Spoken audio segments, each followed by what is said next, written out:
Muy buenos días. Siguiendo con la secuencia de presentaciones acerca del metabolismo oxidativo, en esta presentación y en la siguiente abordaremos el tema de cadena transportadora de electrones y fosforilación oxidativa.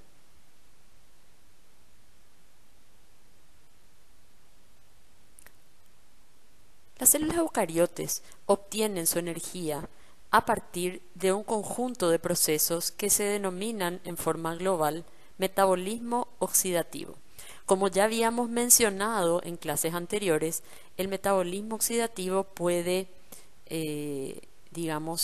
dividirse en etapas, ¿verdad? En la primera presentación de esta unidad habíamos hablado de los procesos que corresponden a la primera etapa, que tienen como objetivo formar un derivado coenzima A de un fragmento de 2 carbonos en forma de acetil coenzima A.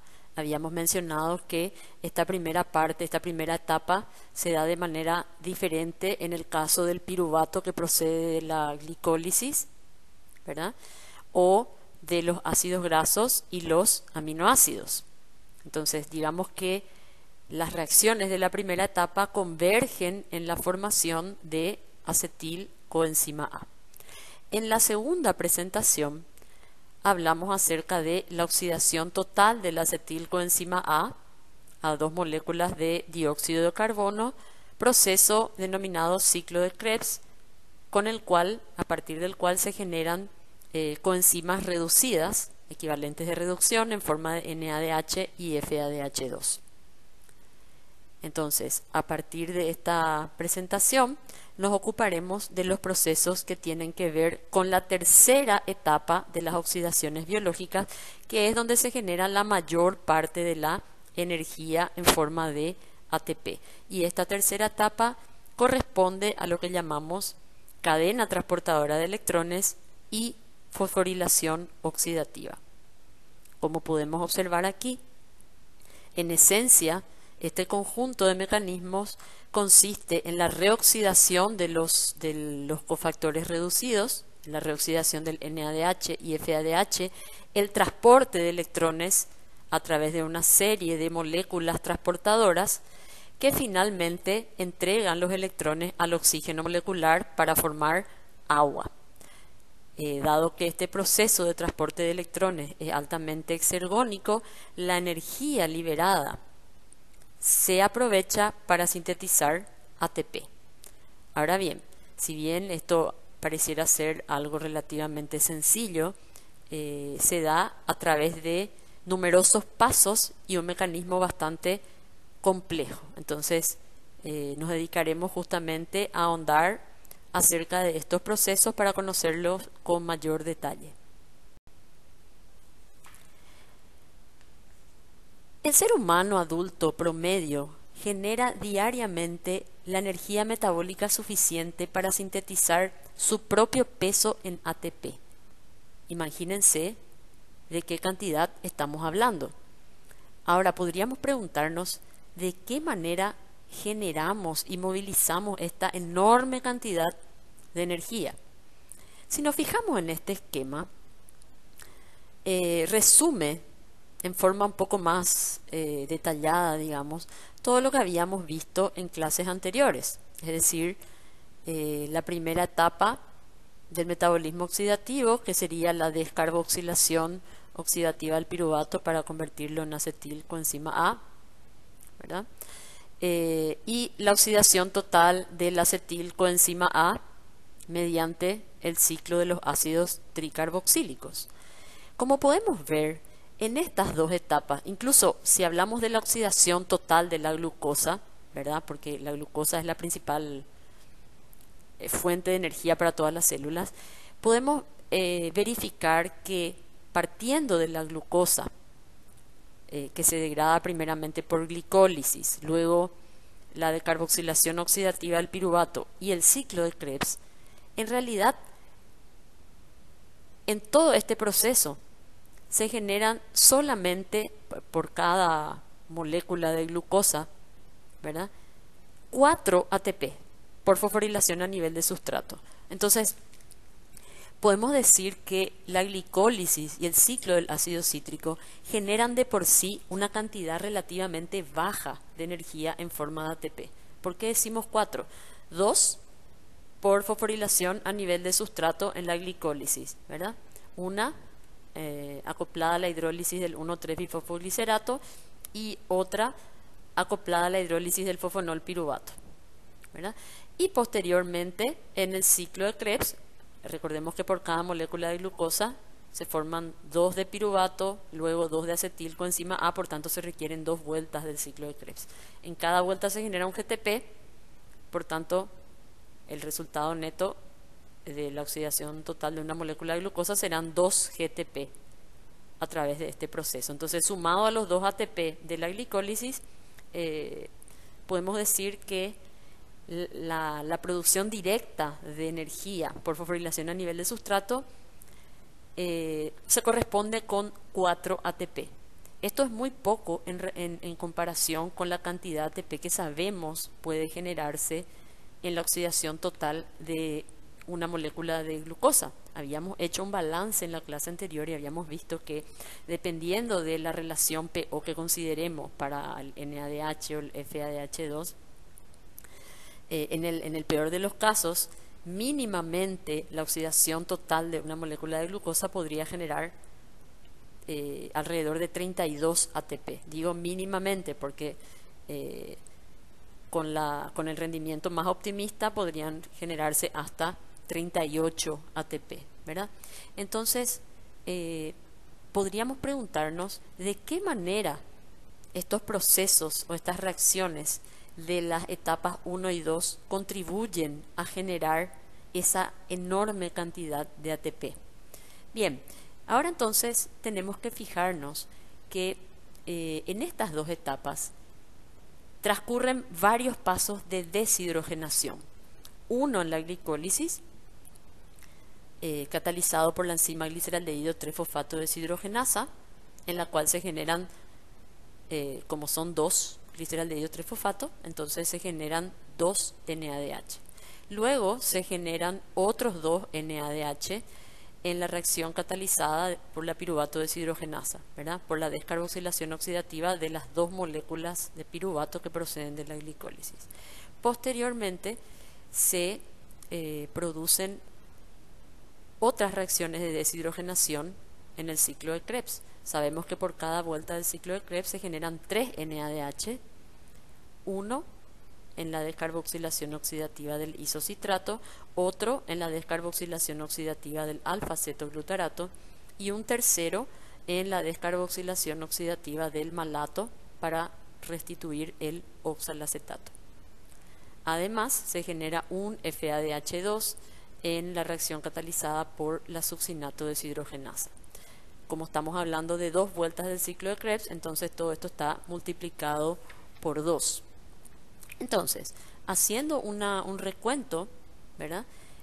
En todos estos pasos de deshidrogenación, se reducen en total 10 moléculas de NAD a NADH, es decir, se obtienen en total 10 moléculas de NADH, 2 de la glicólisis, 2 de la carboxilación oxidativa del piruvato, van 4, más 6 del ciclo de Krebs, son 10. Y aparte 2 moléculas de FADH2. Todo esto por una molécula de glucosa. Entonces, la reoxidación posterior de estos transportadores electrónicos reducidos mediante la cadena transportadora de electrones, ¿verdad? Liberará toda la energía, una gran cantidad de energía potencial.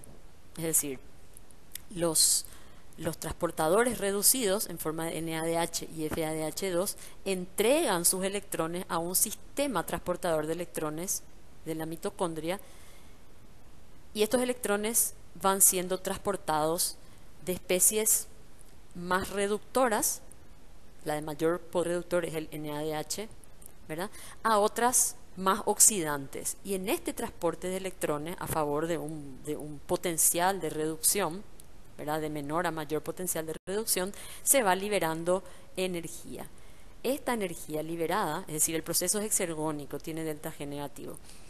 Esta energía liberada es aprovechada para es aprovechada por la mitocondria para generar ATP. Entonces, es en la reoxidación de estos equivalentes de reducción que se da en la cadena respiratoria o en el transporte mitocondrial de electrones, donde se libera la mayor parte de la energía que procede de la acción de la oxidación de combustibles y que permite generar una enorme cantidad de ATP. Entonces, a partir de las próximas diapositivas, entonces nos enfocaremos en comprender mejor cómo es puesto, en qué consiste ese sistema de transporte de electrones, cuáles son los elementos que lo componen, cuál es su mecanismo de funcionamiento y los principios energéticos que explican la transferencia de la energía contenida en esos equivalentes de reducción a un sistema de convertir esa energía en o transferir esa energía a la fosforilación de ADP para generar ATP.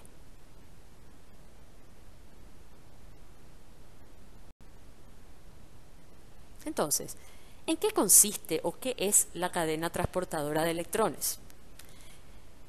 Es un conjunto de oxidorreductasas que se encuentran en la membrana mitocondrial interna y cuya función primordial es reponer los transportadores en su forma oxidada para poder seguir oxidando sustratos.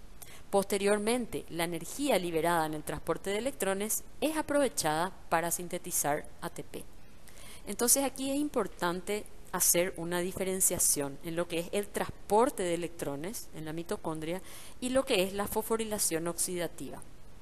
Es decir, por un lado, este conjunto de oxidorreductasas, ¿verdad?, permitirá el transporte de los electrones que proceden del NADH o del FADH2 y liberará energía, ¿verdad?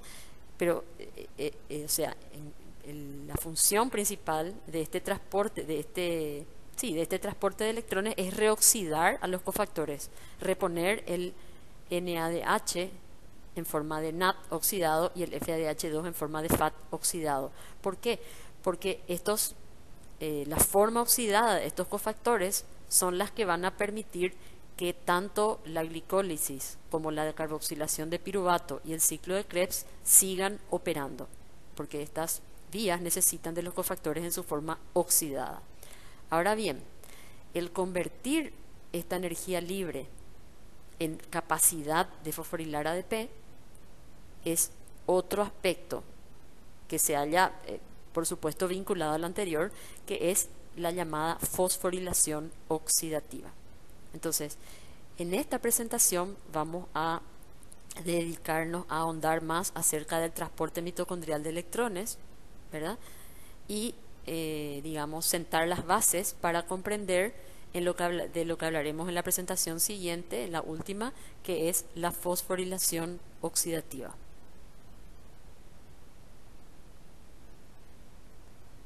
Como sabemos, la mayor parte de las reacciones oxidativas ocurren en las mitocondrias de las células eucariotes.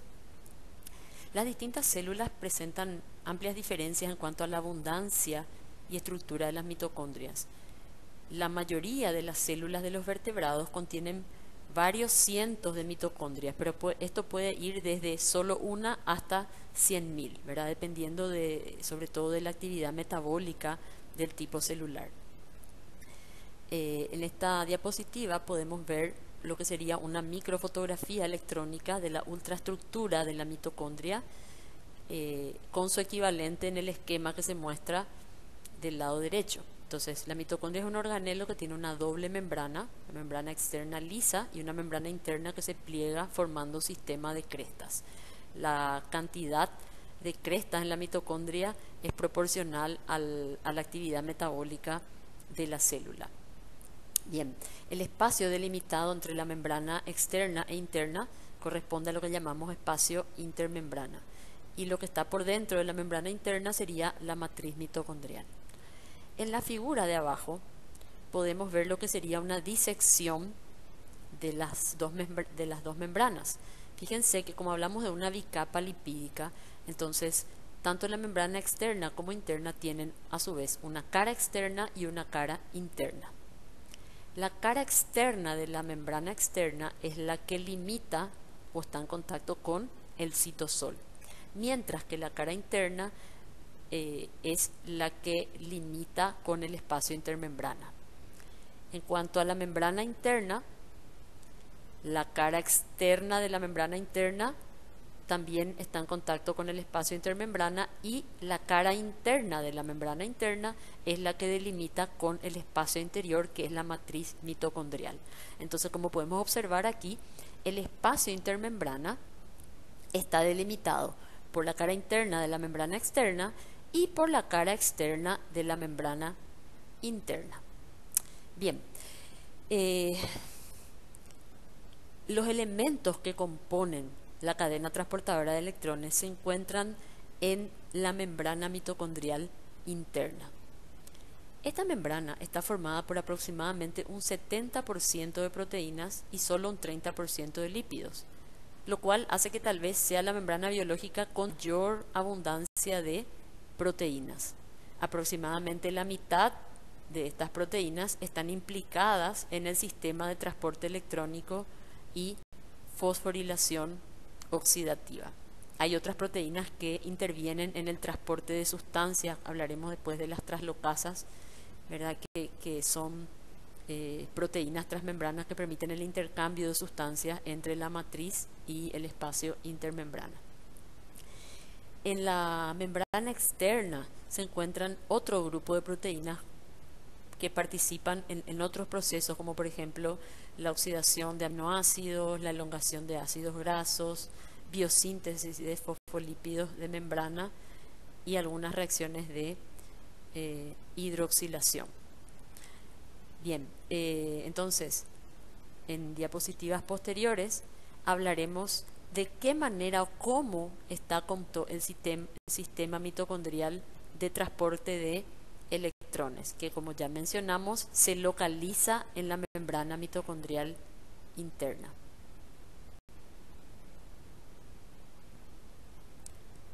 Vamos a dar primeramente una visión global del proceso. Aquí podemos ver la estructura de la mitocondria, la membrana mitocondrial interna, y fíjense, este cuadradito, ¿verdad?, nos señala una parte de la membrana mitocondrial interna que está en contacto con la matriz y el espacio intermembrana. Entonces ese cuadradito es lo que vemos agrandado aquí abajo, ¿verdad?, donde podemos observar, esto sería entonces el espesor de la membrana mitocondrial interna. El espacio que vemos en celeste sería la matriz mitocondrial, y lo que vemos en color naranja, el espacio intermembrana.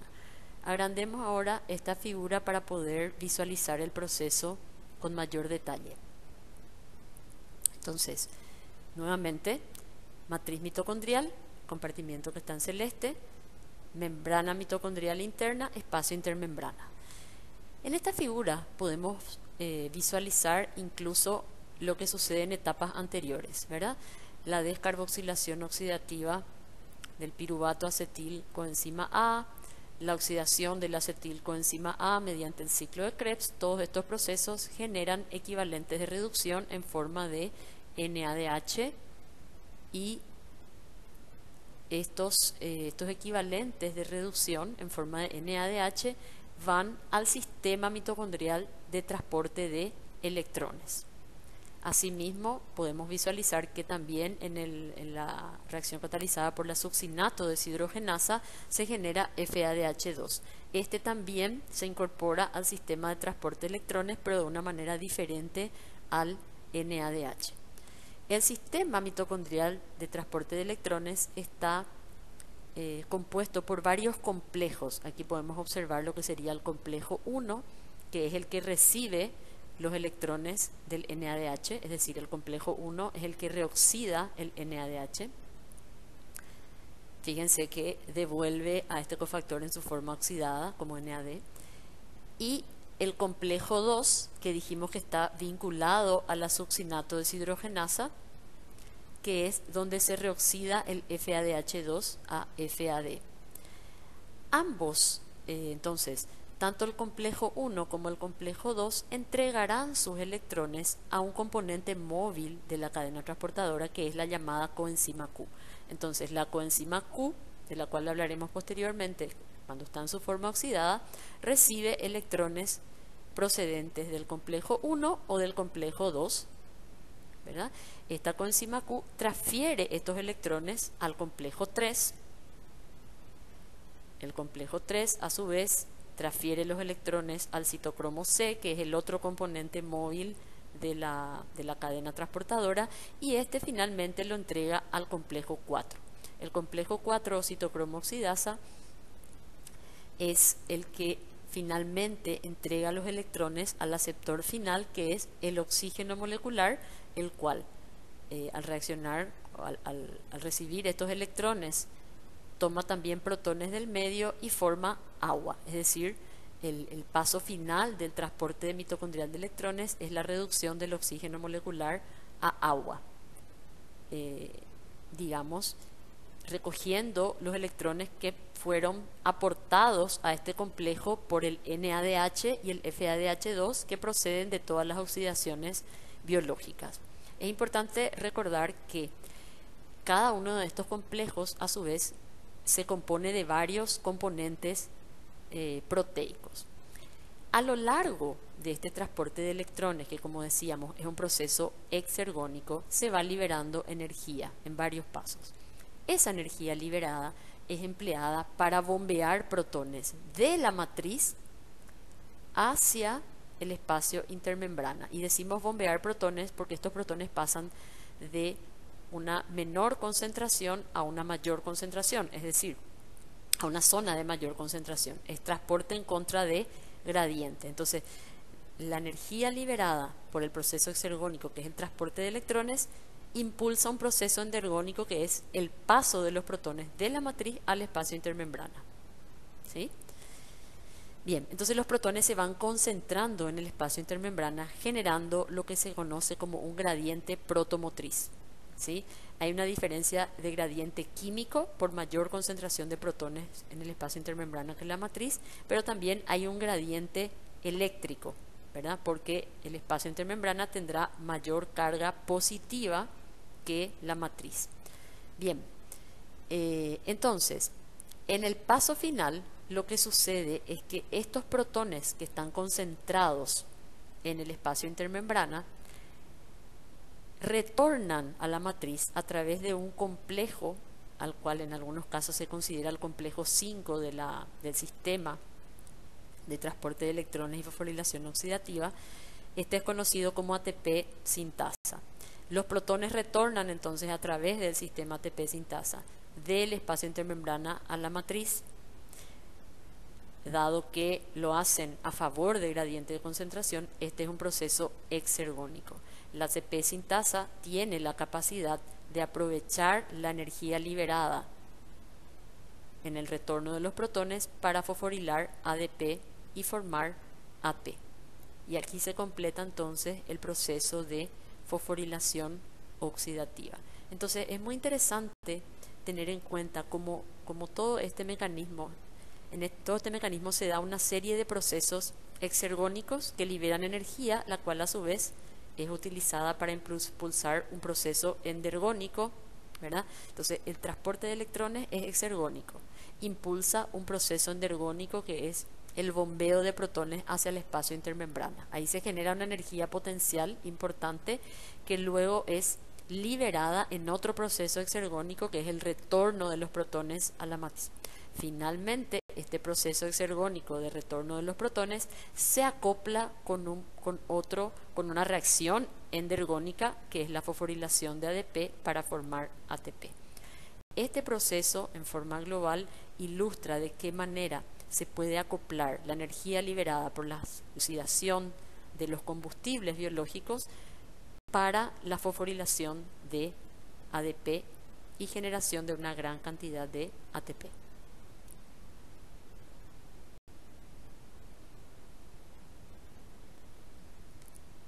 ¿Cómo se compone la cadena transportadora de electrones? Este se compone en mayor parte por proteínas de tipo óxido reductasas, con excepción de la coenzima Q. ¿Cuáles son los tipos de proteínas presentes en la cadena transportadora de electrones? Tenemos un grupo de enzimas deshidrogenasas, que tienen, que emplean cofactores de flavina, por tanto son llamadas flavoproteínas. También incluye proteínas sulfoférricas, hemoproteínas, que son los citocromos, y proteínas que contienen cobre, como algunos citocromos, citocromo A, el citocromo A3. Entonces, hablaremos un poquito de cada uno de estos tipos de proteínas. Hay dos enzimas deshidrogenasas que forman parte de los complejos de la cadena transportadora de electrones. Está la NADH deshidrogenasa, que forma parte del complejo 1, y la succinato deshidrogenasa, que forma parte del complejo 2.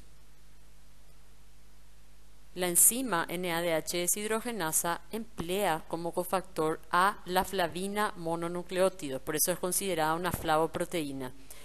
Esta enzima es la responsable de reoxidar el NADH procedente de las reacciones oxidativas de los combustibles biológicos. Otras proteínas muy importantes en el transporte mitocondrial de electrones son los citocromos. Los citocromos son un grupo de hemoproteínas de tipo óxido reductasa, es decir, son enzimas de la clase 1.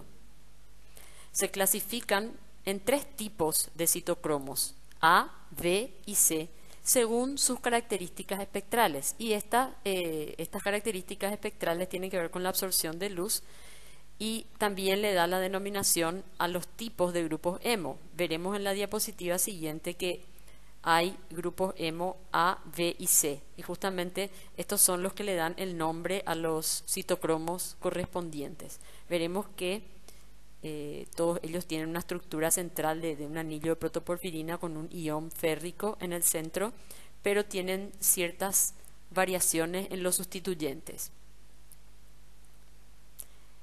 En el hemo de los citocromos, el hierro puede pasar reversiblemente del estado de oxidación más 3 o más 2 a más 2 cuando recibe un electrón, es decir, cuando se reduce, y posteriormente entregar el electrón y pasar nuevamente de más 2 a más 3. Entonces, cuando él recibe un electrón, se reduce, el hierro pasa de más 3 a más 2, y luego, cuando se reoxida, transfiere el electrón y el hierro pasa nuevamente de más 2 a más 3, como parte normal de su función como aceptor y dador de electrones. Los grupos hemo que están presentes en los citocromos, a diferencia del hemo de la hemoglobina, no ligan oxígeno, solamente funcionan como transportadores de electrones. Y dado que esta capacidad de transportar electrones tiene que ver con la capacidad del átomo de hierro de cambiar entre los estados de oxidación más 2 y más 3, entonces pueden transportar solamente un electrón, o sea, transportan los electrones de A1. Los citocromos A y A3, que son dos tipos de citocromos A, tienen, además del grupo hemo que contiene hierro, se asocian también con átomos de cobre, que pueden alternar entre dos estados de oxidación, entre más 1 y más 2. Entonces, en este caso, los iones cuproso y cúprico, la alternancia del cobre en estos dos estados de oxidación, también contribuye al transporte de un electrón.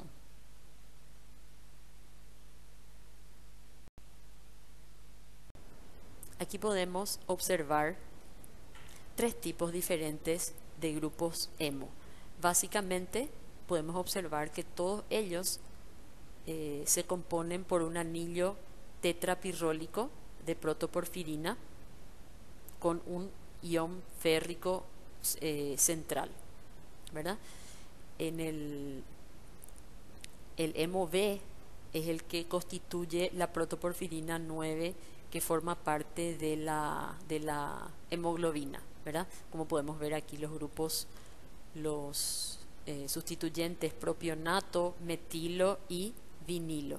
Si nos fijamos en el hemo A, ¿verdad? En realidad tiene una estructura muy similar, solo con la diferencia de algunos sustituyentes. Podemos ver aquí, por ejemplo, que en lugar del metilo hay un grupo formilo, ¿verdad?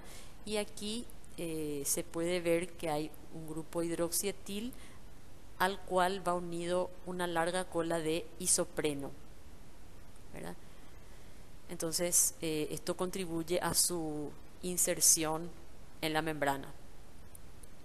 Por otra parte, tenemos el grupo hemo C, ¿verdad? Que es otra variante del hemo que puede formar enlaces tioéter con la proteína. Entonces, estos diferentes grupos hemo son los que pueden estar presentes en los citocromos o la hemoglobina.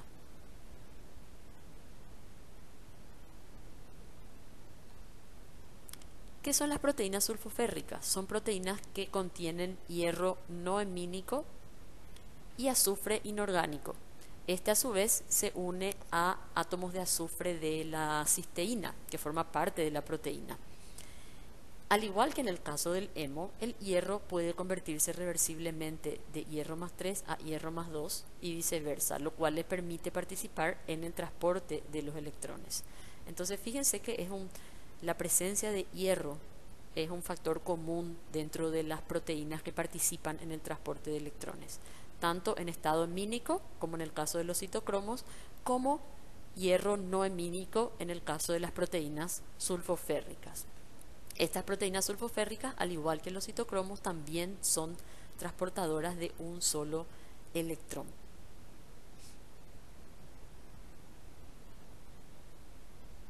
Esta figura nos permite observar de qué manera se disponen estos centros sulfoférricos. Tenemos algunos más simples, ¿verdad?, que están compuestos por dos átomos de hierro, ¿verdad?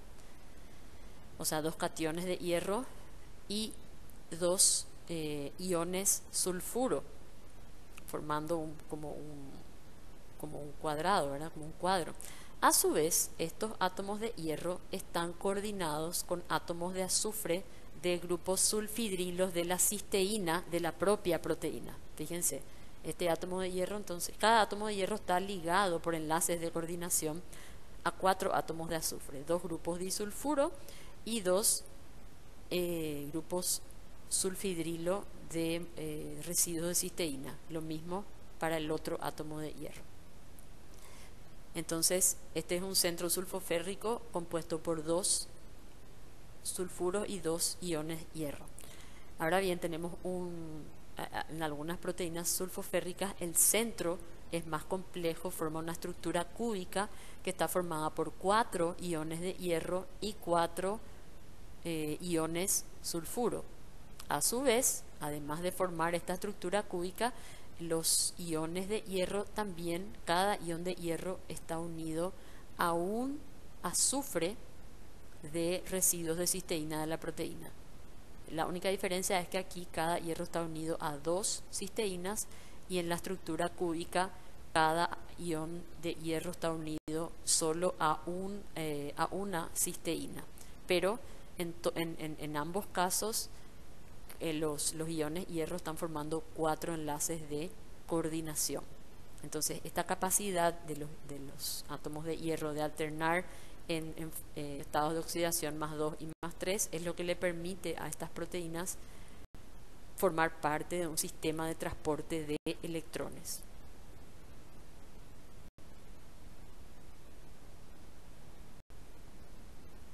Aquí podemos observar otro diagrama de una proteína sulfoférrica con la estructura cúbica, ¿sí? Podemos ver los iones de hierro unidos por una parte a los iones sulfuro y por otra a los grupos cisteína de la proteína. Esto es lo que permite también que el centro sulfoférrico como grupo prostético esté ligado a la proteína, ¿verdad? Aquí tenemos en este diagrama 2 centros sulfoférricos unidos de la manera que ya explicamos a la cadena polipeptídica.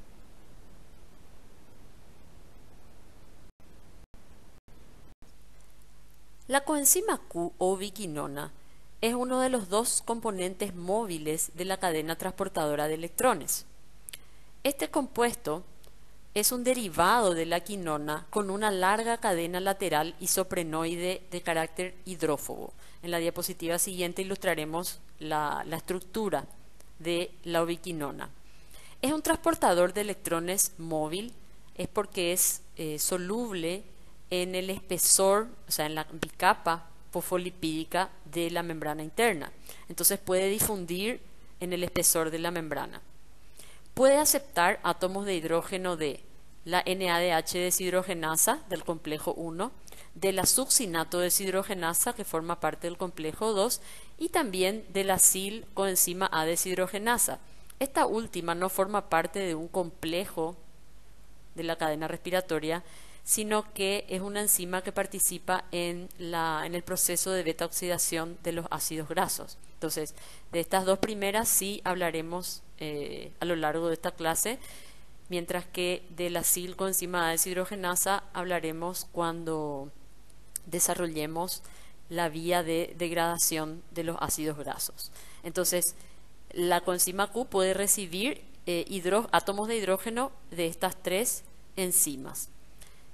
Es capaz de transportar 2 electrones. Como veremos en la diapositiva siguiente, la ubiquinona puede alternar entre 3 estados de oxidación. Y por último, la coenzima Q transfiere los electrones que ha recibido, ya sea de la NADH deshidrogenasa, de la succinato deshidrogenasa o de la sil coenzima A deshidrogenasa, al complejo 3 de la cadena transportadora de electrones. Aquí podemos ver la estructura de la coenzima Q, ¿sí? Esta es la estructura de la coenzima Q. Podemos ver que tiene un anillo de quinona.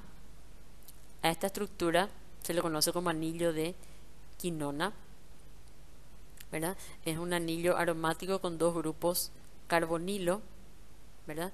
Y está en su forma oxidada. Se le llama coenzima Q o ubiquinona. Ubiquinona, ese término viene de que es ubicua, ¿verdad? Que se encuentran todas las células. Bien, aparte de la estructura, es importante considerar los diferentes estados de oxidación entre los que puede alternar la coenzima Q. Entonces, como decíamos, esta es la forma oxidada. Aquí vemos el anillo quinona y tiene una cadena lateral de isopreno. Está formada por varias unidades de isopreno, ¿verdad? Esta cadena lateral de unidades de isopreno es lo que le da su carácter hidrófobo y permite que ésta sea difusible en el espesor de la bicapa fosfolipídica de la membrana interna mitocondrial. Entonces, los anillos de quinona pueden aceptar secuencialmente 2 átomos de hidrógeno. Entonces, cuando la coenzima Q en su forma oxidada recibe un átomo de hidrógeno, este se incorpora en la estructura cíclica, dando la coenzima Q en su forma radical o ubisemiquinona. Entonces, si nos fijamos aquí, podemos ver que ¿qué es lo que ha ocurrido? ¿Qué es lo que ha ocurrido? Este átomo de hidrógeno que vemos aquí se unió a este oxígeno que estamos viendo, ¿verdad?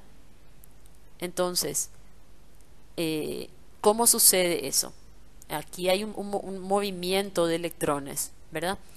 El doble enlace doble enlace carbono-oxígeno aquí en la estructura de arriba, el doble enlace carbono-oxígeno se rompe. Entonces este oxígeno de arriba se queda con un electrón desapareado como radical libre. Este doble enlace se transfiere a esta posición. El doble enlace carbono-oxígeno que se rompe se transfiere a esta posición. Entonces, al colocarse aquí el doble enlace, eso provoca la rotura del siguiente doble enlace, que es este, ¿sí? Se rompe este doble enlace y se transfiere a la siguiente posición, es decir, aquí, ¿verdad? Pueden ver en la estructura siguiente entonces dónde están los dobles enlaces. Aquí y aquí. Bueno, al formarse el doble enlace en esta posición, entonces el átomo de carbono, este átomo de carbono, como no puede tener 5 enlaces, entonces se rompe el doble enlace carbono-oxígeno y este átomo de oxígeno queda con un electrón libre que puede compartirlo con el átomo de hidrógeno que ingresa, formándose entonces un grupo hidroxilo. Como ven, toda esta movilización de electrones, que es fenómeno de resonancia, deja al oxígeno de más arriba con un electrón desapareado. Por eso decimos que es la forma radicalaria o semiquinona de la ubiquinona, ¿verdad? Por supuesto, esta forma es menos estable que las otras. A continuación, la forma ubisemiquinona de la coenzima Q puede aceptar otro átomo de hidrógeno y ahora este átomo de hidrógeno se incorpora al oxígeno que había quedado un electrón desapareado, es decir, aquí arriba, ¿verdad? Como podemos ver, y entonces se genera la coenzima QH2 totalmente reducida o ubiquinol. Entonces a la forma reducida de la ubiquinona le llamamos ubiquinol o también se llama hidroquinona, ¿sí? Entonces, de ahí que la coenzima Q puede encontrarse en tres estados de oxidación: la forma totalmente oxidada o quinona, la forma totalmente reducida o QH2 o ubiquinol, y una forma intermedia que es cuando ha ganado un átomo de hidrógeno, que es la forma ubisemiquinona o radical libre.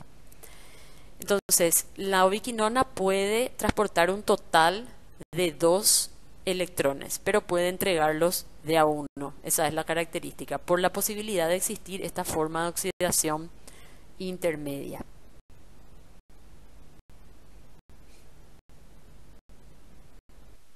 En la figura se muestra la estructura de la flavina mononucleótido, un nucleótido de flavina que, a diferencia del FAD, carece de un grupo AMP. Recordemos que la flavina adenina dinucleótido es un dinucleótido, como su nombre lo dice.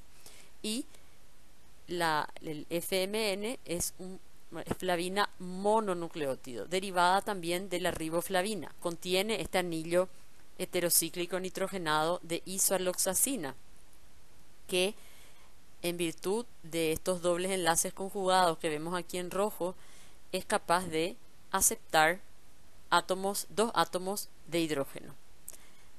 De la misma manera que lo mencionábamos para la coenzima Q, la flavina mononucleótido puede encontrarse en tres estados de oxidación. Entonces, el que se ve aquí es la forma totalmente oxidada de la flavina mononucleótido, con dos dobles enlaces conjugados, carbono-nitrógeno. Esta es la forma oxidada o quinona. Esta forma oxidada de la flavina mononucleótido puede aceptar un átomo de hidrógeno, con lo cual se rompe este doble enlace carbono-nitrógeno, ingresa el átomo de hidrógeno aquí, se une al nitrógeno, y al romperse el doble enlace queda este átomo de carbono con un electrón desapareado como radical libre. Entonces esta es la forma radicalaria o semiquinona de la flavina mononucleótido. Es importante destacar que si bien este es un radical libre, es estable. Entonces, al igual que la coenzima Q, la flavina mononucleótido presenta un radical libre estable, es decir, un estado de oxidación intermedio que es estable. Cuando esta forma radicalaria de la flavina mononucleótido acepta un segundo átomo de hidrógeno, se rompe el doble enlace carbono-nitrógeno de arriba y tenemos la forma totalmente reducida o hidroquinona de la flavina mononucleótido, FMNH2. Como decíamos, la existencia de una forma intermedia de oxidación, la forma semiquinona, permite que la flavina mononucleótido, así como la coenzima Q, puedan aceptar y donar uno o dos electrones. ¿Cuáles son los complejos que conforman la cadena transportadora de electrones? Habíamos dicho que la cadena transportadora está formada por varios complejos. A su vez, cada complejo es un sistema de varias cadenas polipeptídicas y diversos componentes que vamos a ir describiendo a continuación. Entonces, el complejo 1, también llamado NADH, coenzima Q, óxido reductasa. El complejo 2, succinato, coenzima Q, reductasa. El complejo 3, o coenzima Q, citocromo C, óxido reductasa, y el complejo 4, que es llamado también citocromo C oxidasa. Estos nombres hacen alusión a justamente a la acción de transferencia de electrones que llevan a cabo estos complejos. La cadena transportadora de electrones se compone también de algunos elementos móviles, como la coenzima Q, que decíamos que puede difundir en el espesor de la bicapa lipídica, y también el citocromo C. A continuación pasaremos a describir cómo están conformados cada uno de estos complejos y cómo se da la transferencia de electrones a través de los MOS.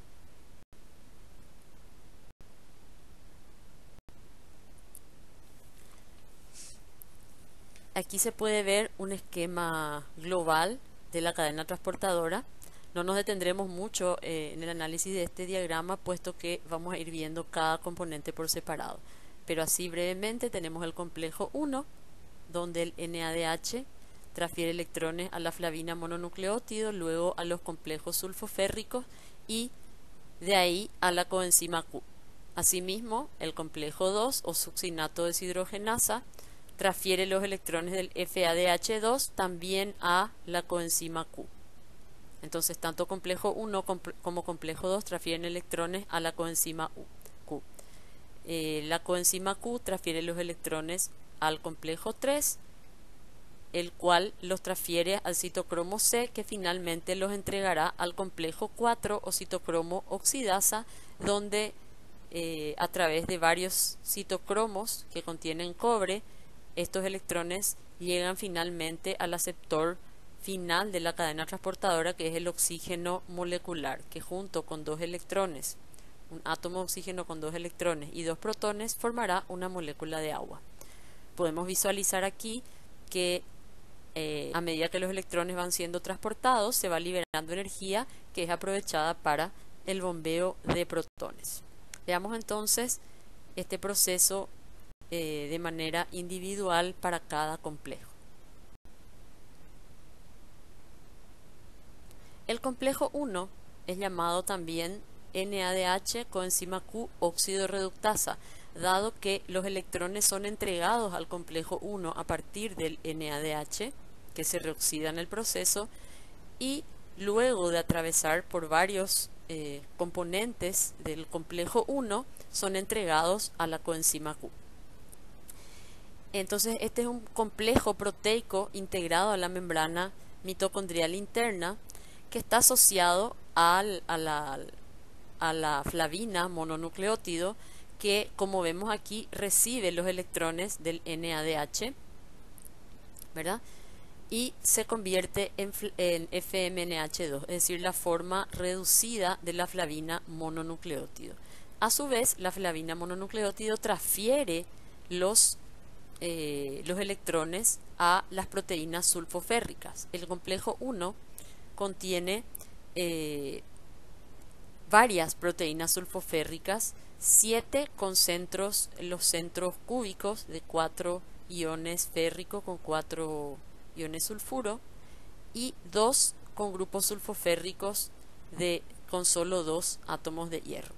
Entonces, los electrones van pasando, siguen un camino con varias etapas a través del complejo 1 hasta ser finalmente entregado al componente soluble, que es la coenzima Q.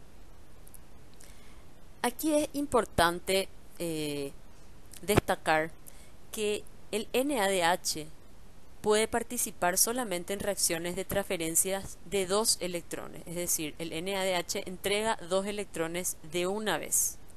Ahora bien, cuando la coenzima Q luego va a entregar los electrones que recibe al complejo 3, y los citocromos del complejo 3 solamente pueden recibir electrones de A1.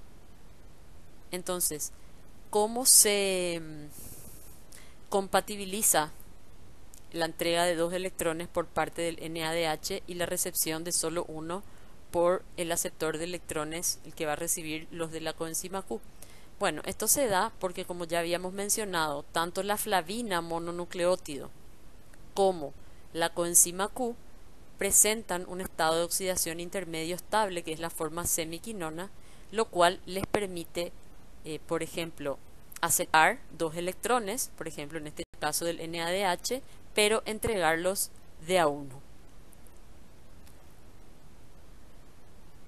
El flujo de electrones a través del complejo 1 es un proceso exergónico, porque como veremos más adelante, los electrones van pasando de especies reductoras, es decir, con potenciales redox más negativos, a especies más oxidantes, con potenciales redox menos negativos.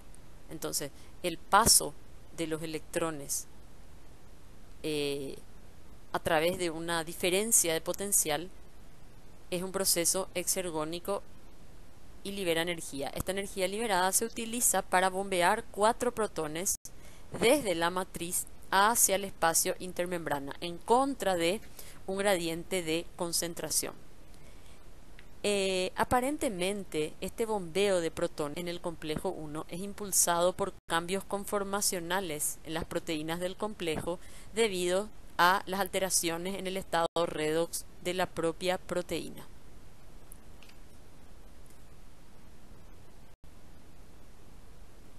El complejo 2 es también llamado succinato coenzima Q óxido reductasa. Como ya mencionábamos anteriormente, el complejo 2 está vinculado a la enzima succinato deshidrogenasa que forma parte del ciclo de Krebs. Es la enzima que cataliza la deshidrogenación del succinato para dar fumarato concomitantemente a la reducción de la flavina adenina dinucleótido a FADH. Aquí podemos observar en la figura esta reacción característica del ciclo con la reducción del FAD a FADH2. Entonces, recordarán ustedes que habíamos mencionado de que esta es la única enzima del ciclo de Krebs que en lugar de estar disuelta en la matriz está inserta en la membrana mitocondrial interna. El FAD acepta 2 átomos de hidrógeno que son retirados del succinato para dar FADH2. Este FADH2 transfiere los electrones a una proteína sulfoférrica y posteriormente esta los transfiere a la coenzima Q. Entonces podemos decir que la coenzima Q recibe electrones tanto del complejo 1, que recibió los equivalentes de reducción del NADH, como del complejo 2 o succinato deshidrogenasa, que recoge los electrones del FADH2. La diferencia entre los electrones que vienen de uno y otro equivalente de reducción es que el transporte de los electrones del NADH a través del CO1 hasta la coenzima Q se vincula al bombeo de 4 protones de la matriz al espacio intermembrana, mientras que el paso de los electrones a partir del complejo 2 no implica bombeo de protones. El complejo 3 o coenzima Q citocromo C óxido reductasa transfiere electrones de la coenzima Q reducida al citocromo C. Este complejo se compone de 2 citocromos de tipo B, el citocromo BL y el citocromo BH. Los subíndices L y H vienen de los términos en inglés low, bajo, y high, alto. Citocromo BL es de bajo potencial y se encuentra en la porción central del complejo, y el citocromo BH o de alto potencial se encuentra cercano a la matriz mitocondrial. Parte del complejo también lo constituye el citocromo C1, que se encuentra expuesto al espacio intermembrana próximo ya al citocromo C, que es a quien entregará finalmente los electrones. Y también como parte del complejo existe una proteína sulfoférrica. Aquí podemos observar el centro sulfoférrico que está presente y se suele referir a esta con las siglas ISP en alusión a la traducción del nombre en inglés. Los electrones llegan al complejo 3 de A2 en forma de ubiquinol o coenzima Q totalmente reducida y son entregados de A1 al citocromo C. Esto tiene que ver con el flujo que tienen los electrones a través de este complejo, en el cual la coenzima Q reducida entrega uno de los electrones a la proteína sulfoférrica. Esta lo transfiere al citocromo C1, el cual reduce al citocromo C. El otro electrón entra en un ciclo denominado ciclo Q, del cual hablaremos posteriormente. Es importante tener en cuenta que el paso de los electrones por el complejo 3 permite el bombeo de 4 protones de la matriz mitocondrial hacia el espacio intermembrana. Esta figura representa el modelo molecular del complejo 3 obtenido por rayos X. Este puede definirse como un homodímero cuyos protómeros están formados cada uno por 9 subunidades. La estructura completa tiene una forma de pera con una porción de gran tamaño que se internaliza en la matriz mitocondrial.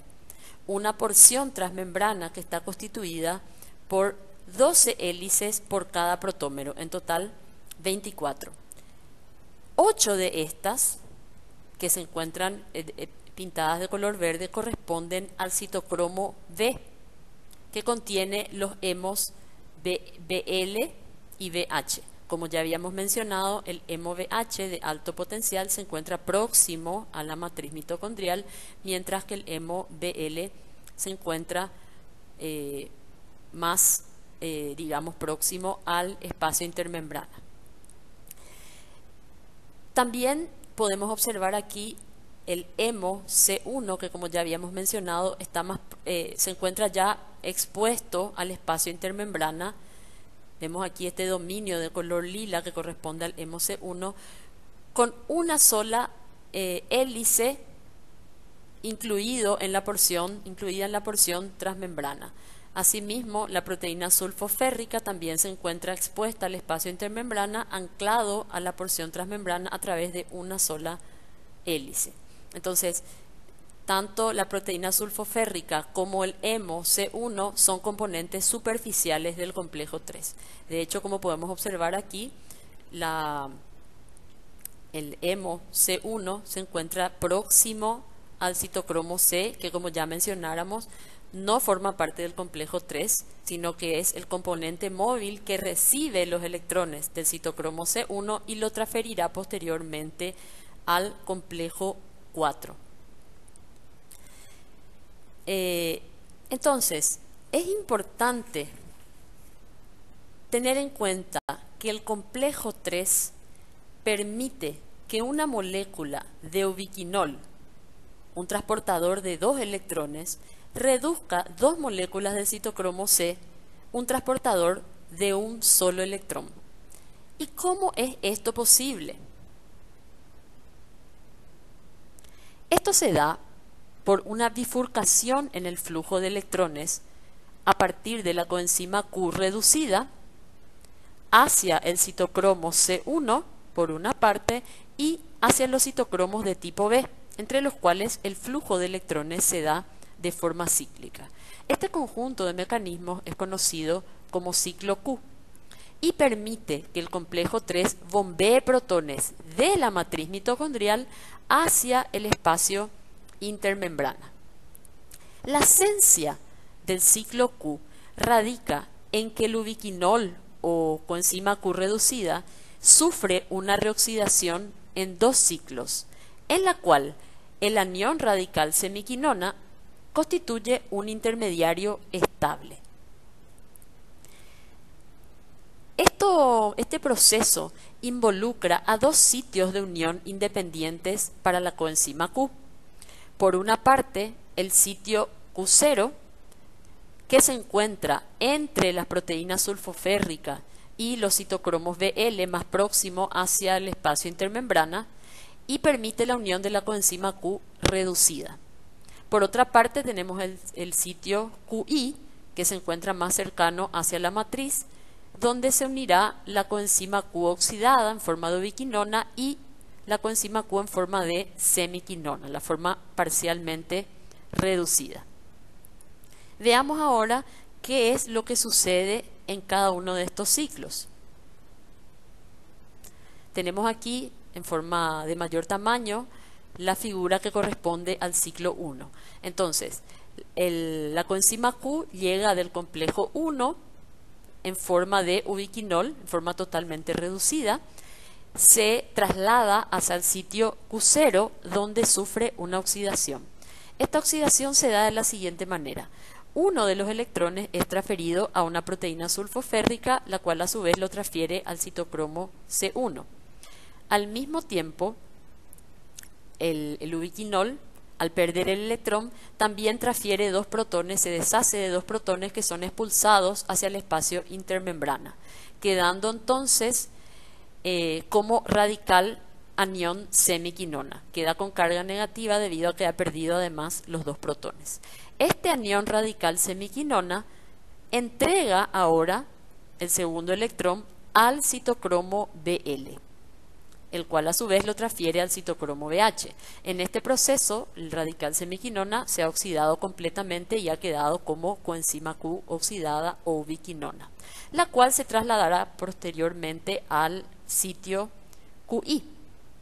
Los electrones pasan entonces a través de los dos citocromos B, Bl, BH y posteriormente ya en el sitio QI son retornados a la ubiquinona para formar un radical semiquinona.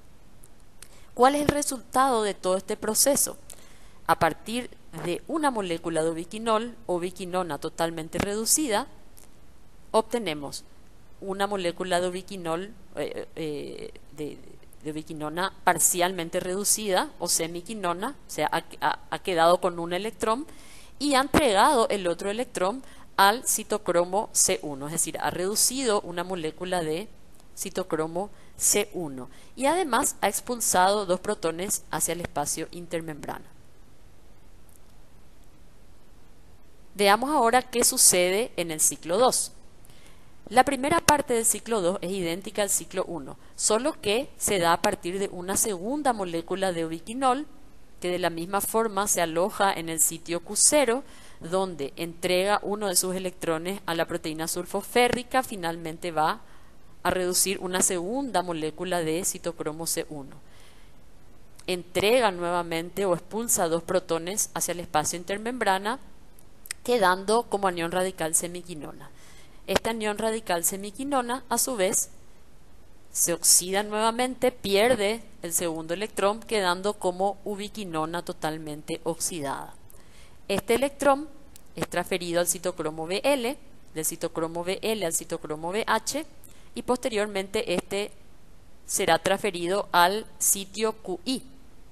Y fíjense que en el sitio QI se encuentra el radical semiquinona del ciclo anterior. El radical semiquinona que ha quedado parcialmente reducido del ciclo 1 recibe ahora un electrón procedente de la segunda molécula de ubiquinol para dar ubiquinol reducido, es decir, coenzima Q reducida o ubiquinol. En este proceso de reducción del radical semiquinona para dar ubiquinol, se requiere reponer o retirar dos protones de la matriz. Ya que tenemos aquí dos electrones, se requieren dos protones para generar el ubiquinol o forma reducida de la coenzima Q. Por otra parte, fíjense que el radical semiquinona que se oxidó en el segundo ciclo queda ya totalmente oxidado. Entonces, ¿cuál es el resultado de este segundo ciclo? A partir de una molécula de ubiquinol totalmente reducida, de una segunda molécula que llega, ¿verdad?, del complejo 1, más un radical semiquinona que ha quedado del ciclo anterior, ¿verdad? Tenemos como resultado una molécula de ubiquinona, es decir, coenzima Q totalmente oxidada, una molécula de ubiquinol, un citocromo C1 que ha quedado reducido y dos protones que fueron transferidos de la matriz hacia el espacio intermembrana. Fíjense que si bien no se da de forma directa, podemos observar aquí que a través de todo este proceso que transcurre en el segundo ciclo, el ciclo Q, el resultado neto es la transferencia de dos protones de la matriz al espacio intermembrana. Veamos ahora el balance neto de todo el proceso.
El citocromo C es un transportador de electrones móvil y soluble. Es una proteína pequeña, una hemoproteína pequeña, que se encuentra en la periferia de la membrana. No pertenece a ningún complejo de la cadena transportadora de electrones, sin embargo, como es un componente móvil, toma los electrones o recoge los electrones del complejo 3 y los lleva y entrega al complejo 4. El complejo 4 es también llamado citocromo C oxidasa, debido a que el mismo recoge los electrones del citocromo C y los transfiere al oxígeno molecular, que es el aceptor final de la cadena transportadora de electrones. En esta figura se puede observar un modelo de lo que sería la estructura del complejo 4 obtenida por rayos X. Consiste en un homodímero con 13 subunidades cada protómero. Tiene una porción transmembrana bastante importante que está constituido por 28 hélices alfa que atraviesan la membrana. El complejo 4 está compuesto por 4 centros redox: el citocromo A, el citocromo A3, un átomo de cobre B en cada protómero y un par de átomos de cobre que forman el centro cobre A. Todo esto se da para cada protómero. Podemos ver aquí en el diagrama estos dos círculos de color negro representan al par de átomos de cobre que constituyen el centro cúprico A, ¿verdad? Fíjense que este se encuentra ligeramente por encima de la superficie de la membrana. Sus dos átomos de cobre forman un puente con los átomos de azufre de dos residuos de cisteína, generando una simetría similar a la de un grupo sulfoférrico. Los demás grupos redox, el cobre B, los citocromos A y A3, se encuentran por debajo de la superficie de la membrana. Sería en esta zona. Los estudios espectroscópicos han demostrado que la transferencia de electrones en el complejo 4 es lineal, es decir, procede desde el citocromo C hacia el centro de cobre A, que habíamos mencionado que se encuentra por encima de la superficie de la membrana, luego al citocromo A, posteriormente al citocromo A3 y al cobre B.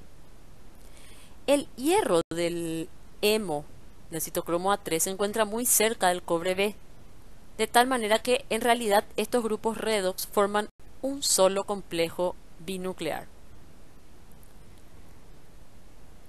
La citocromo C oxidasa cataliza una reacción redox de 4 electrones, es decir, cataliza la oxidación de un electrón o la pérdida de un electrón de 4 moléculas de citocromo C consecutivas y la reducción concomitante con 4 electrones de una molécula de oxígeno. Es decir, oxida 4 moléculas de citocromo C para obtener los 4 electrones que necesita para reducir una molécula de oxígeno a 2 moléculas de agua, tomando por supuesto los protones necesarios del medio. Es importante destacar que la reducción del oxígeno molecular a 2 moléculas de agua tiene lugar en el complejo binuclear citocromo A3 cobre B y requiere la llegada casi simultánea de estos 4 electrones. Entonces, electrones van llegando de a uno y van siendo, de alguna manera, van reduciendo gradualmente al complejo binuclear citocromo A3 cobre B, que en su máximo estado de reducción de ambos centros redox puede llegar a retener 3 electrones. Entonces, ¿de dónde viene el cuarto electrón? Se ha descubierto que cerca de donde se encuentra la molécula de oxígeno reside un residuo de tirosina que es capaz de donar un hidrógeno, ¿verdad?, quedando como radical tirosilo, suministrando entonces el cuarto electrón que necesita la molécula de oxígeno para reducirse a 2 moléculas de agua. Tal como habíamos mencionado, el complejo 4 contiene 4 centros redox. En la figura de arriba se observa el centro cúprico A, que forma parte de la subunidad 2 del complejo 4. Este se encuentra un poco por encima de la superficie de la membrana, en contacto con el espacio intermembrana. Los dos átomos de cobre que lo componen, que se ilustran aquí de color celeste, están formando un puente con los átomos de azufre de dos residuos de cisteína, la cisteína 196 y la cisteína 200. Y estos generan una simetría similar a la de un grupo sulfoférrico.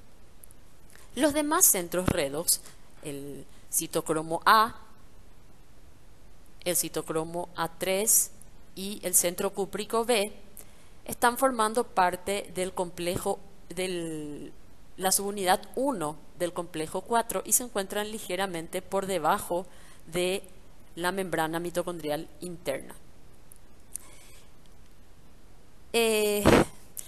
Habíamos visto que el hierro del hemo A3 se encuentra muy cercano al centro cúprico B, de tal manera que ambos conforman un único centro binuclear. Podemos observar en esta figura que por una parte el hierro del hemo A3 está formando 6 enlaces de coordinación, 4 con los nitrógenos pirrólicos, 1 con un residuo de histidina 376 y el sexto enlace de coordinación liga el oxígeno que posteriormente va a reducirse con los electrones que vayan llegando. Próximo a él se encuentra el átomo de cobre o el ion cúprico del centro cúprico B, que a su vez también está formando enlaces de coordinación con 3 residuos de histidina, las histidinas 240, 290 y 291, y el cuarto enlace de coordinación con el oxígeno molecular, de manera tal que el oxígeno molecular se encuentra en este centro binuclear ligado por un lado al átomo de cobre y por el otro al átomo de hierro y por el otro a los átomos de cobre. Entonces, este centro binuclear, el sitio en el cual tiene lugar la reducción del oxígeno molecular.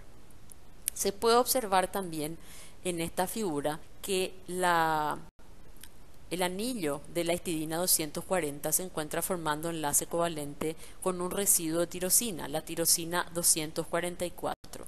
Esta unión coloca al OH de este residuo de tirosina, que lo vemos aquí en rojo pequeñito, muy cerca del oxígeno molecular que va a reducirse.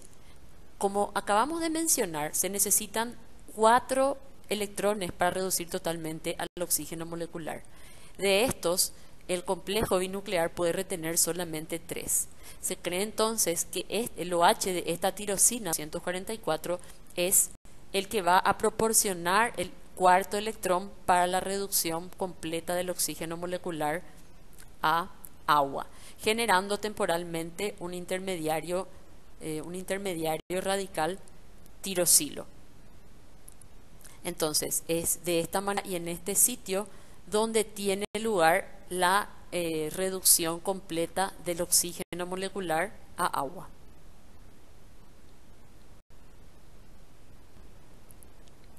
Aquí podemos visualizar el diagrama más simplificado de lo que sería el complejo 4 recibiendo los electrones del citocromo C. Como decíamos, hay un transporte lineal, ¿verdad? El citocromo C al cobre A, al citocromo A, luego al citocromo A3, que forma el complejo binuclear con el cobre B, y de ahí ya los electrones son entregados al oxígeno molecular para formar agua. Si bien sabemos que una molécula de oxígeno requiere de 4 electrones y 4 protones para formar agua, en algunos casos la reacción de reducción del oxígeno molecular también puede expresarse de esta forma, ¿verdad? Como media molécula de oxígeno, que sería un átomo de oxígeno más 2 protones más 2 electrones para dar agua.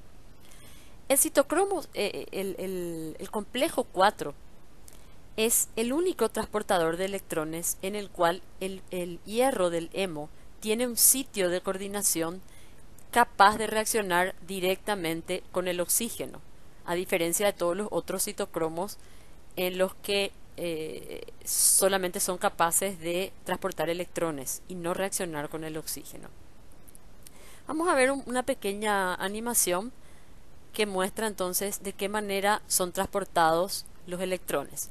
Tenemos como parte del complejo 4, ¿verdad? al cobre A en su estado oxidado, más 2. El citocromo A, también oxidado, con el átomo de hierro en su estado más 3. Y el citocromo A3, también oxidado.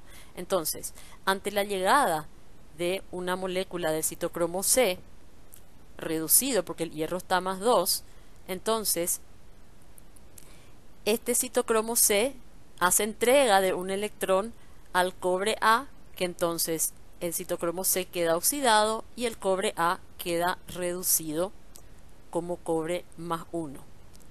Posteriormente de este centro cúprico del cobre A, el electrón es transferido al citocromo A, el cual reduce su átomo de hierro de más 3 a más 2.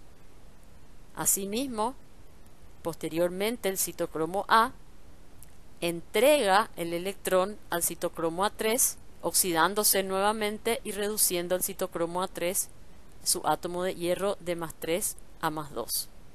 También puede reducirse el átomo de cobre de más 2 a más 1 a medida que van llegando los electrones. Como decíamos, se requieren de 4 electrones para reducir totalmente a una molécula de oxígeno. Por tanto, este proceso que acabamos de ver debe ocurrir 4 veces. Es decir, se requieren 4 moléculas de citocromo C reducidas para,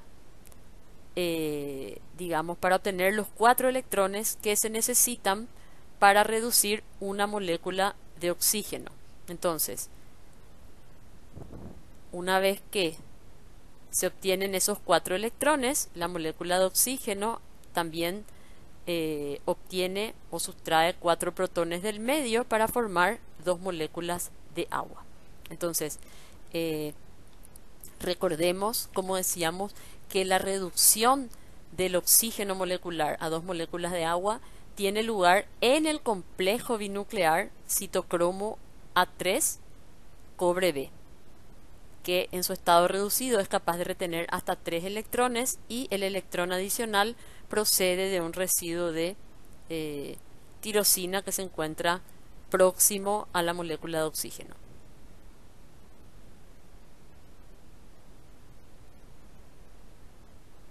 En este diagrama podemos ver de manera simplificada un resumen de todos los pasos que hemos visto hasta ahora. Aquí tenemos el complejo 1 de la cadena transportadora, compuesto por la enzima NADH deshidrogenasa, la flavina mononucleótido y los centros sulfoférricos. El complejo 1 recibe los electrones del NADH reoxidando este cofactor a su forma oxidada, NAD. Por otra parte, en el complejo 2, formado por la succinato deshidrogenasa, flavina adenina dinucleótido y centros sulfoférricos, se da la oxidación del succinato a fumarato. Ambos complejos, el complejo 1 y el 2, transfieren sus electrones a la coenzima Q, convirtiéndola en coenzima Q reducida o ubiquinol. Habíamos visto que tanto el complejo 1 como el complejo 2 transfieren 2 electrones a la coenzima Q, convirtiéndola en ubiquinol. Como ya hemos visto, la coenzima Q transfiere estos electrones al complejo 3, compuesto por el citocromo B, centro sulfoférrico y citocromo C1, y mediante una estrategia bastante interesante, que es el ciclo Q, va transfiriendo los electrones de A1 al citocromo C1, que finalmente lo entrega al citocromo C, que es el componente móvil capaz de transportar los electrones del complejo 3 al complejo 4. Dentro del complejo 4, los electrones son entregados primeramente a los centros cúpricos A, posteriormente al citocromo A y en última instancia al citocromo A3, que se encuentra asociado al átomo de cobre B. Este complejo binuclear transfiere finalmente los electrones al oxígeno molecular para formar agua. Con esto finaliza el proceso de transporte de electrones, que tiene como aceptor final al oxígeno y culmina con la reducción de este a agua. Llegado a este punto, ya conocemos cómo está estructurada la cadena transportadora de electrones, cuáles son los elementos que la constituyen y de qué manera son transportados los electrones a través de la misma. Ahora bien, ¿qué es lo que determina la dirección del flujo de los electrones? En primer lugar, y por otra parte, ¿de qué manera el transporte mitocondrial de electrones permite la generación de ATP? Pues bien, dedicaremos la próxima sección de la clase a responder estas dos preguntas.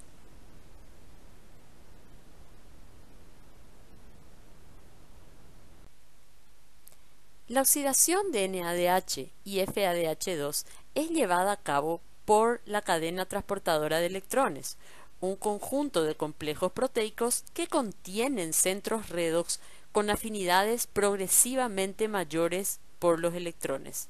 Esto es lo que llamamos potenciales de reducción estándar crecientes. Es decir, entonces, que el transporte de los electrones está gobernado por los potenciales de reducción. ¿Y qué son los potenciales de reducción? Los potenciales de reducción o potenciales redox constituyen una medida relativa de la afinidad de un sustrato oxidado por los electrones. Es decir, podemos definir el potencial redox como una medida de la afinidad que un sustrato oxidado tiene por los electrones, o sea, su tendencia a ganar electrones. Cuanto mayor es el potencial estándar de reducción de una especie, mayor su tendencia a ganar electrones. Entonces, ¿en relación a qué? Estos potenciales estándar de reducción son relativos. ¿Relativos a qué? A lo que llamamos el potencial redox de referencia, que es el potencial redox del hidrógeno. ¿Sí? Entonces, consideramos que el potencial redox del hidrógeno, o sea, de los protones, para ganar electrones y convertirse en hidrógeno molecular, vale 0. Entonces, cualquier especie que tenga un potencial redox menor que el hidrógeno, más negativo, tiene menos tendencia a reducirse que el hidrógeno, es decir, tenderá a donar electrones al hidrógeno.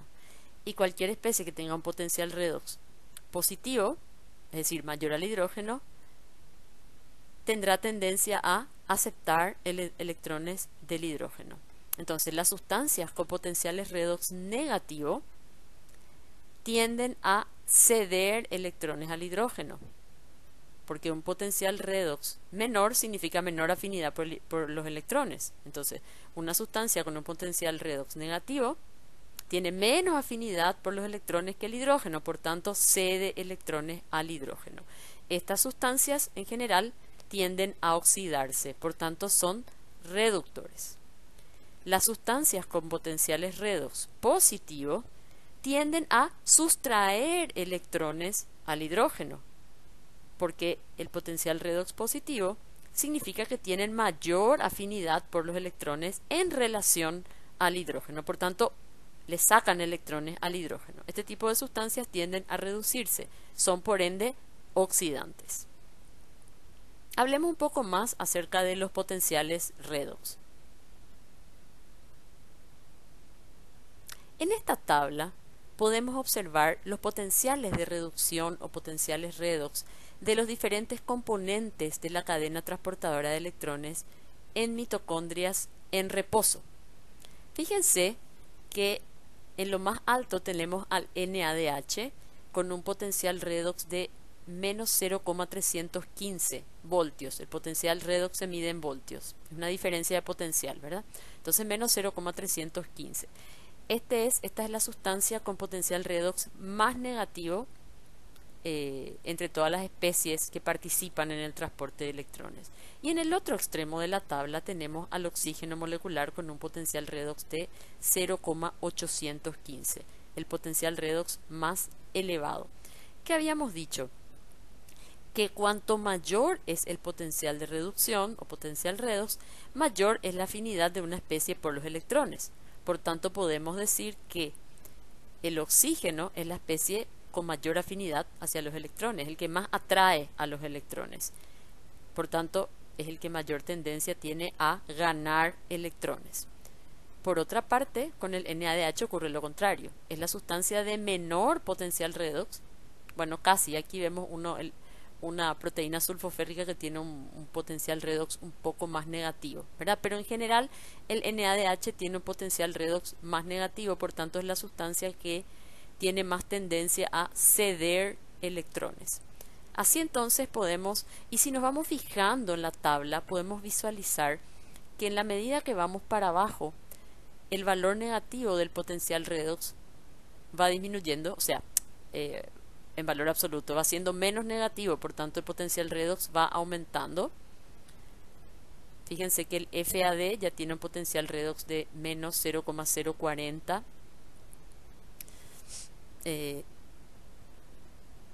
Fíjense que es mucho menos negativo que el del NADH. Por tanto, tiene mayor afinidad por los electrones que el NAD, es decir, tiene tendencia a sustraer electrones del NADH, tiene tendencia a oxidar al NADH. A medida que vamos descendiendo en la tabla, los potenciales redox empiezan a volverse positivos. Aquí podemos ver, por ejemplo, que la coenzima Q tiene un potencial redox de 0,045. Entonces, seguimos bajando, el potencial redox positivo va aumentando, 0,280, 0,215. Aquí vemos el citocromo C, que transfiere los electrones del complejo 3 al 4, 0,235, o sea, se va haciendo más positivo. Entonces, si nosotros nos vamos fijando en esta tabla de arriba para abajo, podemos ver que vamos encontrando la misma secuencia, el mismo orden que siguen los electrones en la cadena transportadora. Podemos concluir entonces que en la cadena transportadora de electrones estos fluyen de especies con potenciales redox negativos a otras con potenciales redox cada vez menos negativos, o sea, cada vez potenciales redox mayores, hasta llegar al aceptor final, que es el oxígeno molecular, la especie con mayor potencial de reducción, es decir, la que tiene mayor afinidad por los electrones. Entonces, si nosotros vamos para arriba en esta tabla, podemos ver que aumenta el carácter reductor, ¿sí? Es decir, cuanto más arriba está una especie en esta tabla, menor es su potencial de reducción, menor su afinidad por los electrones y más tendencia a cederlos. Por otra parte, cuando vamos para abajo, aumenta el carácter oxidante, es decir, las especies que se encuentran más hacia abajo en esta tabla tienen potenciales redox más altos, por tanto tienen mayor afinidad por los electrones y tienden a reducirse, por tanto son oxidantes. Los electrones entonces tienden a fluir de las especies reductoras hacia las especies oxidantes.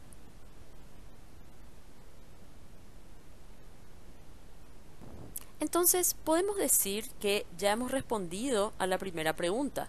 Los electrones tienden a fluir desde las especies con potenciales redox más bajos, es decir, de las especies reductoras, a otras con potenciales redox más altos, es decir, hacia sustancias más oxidantes.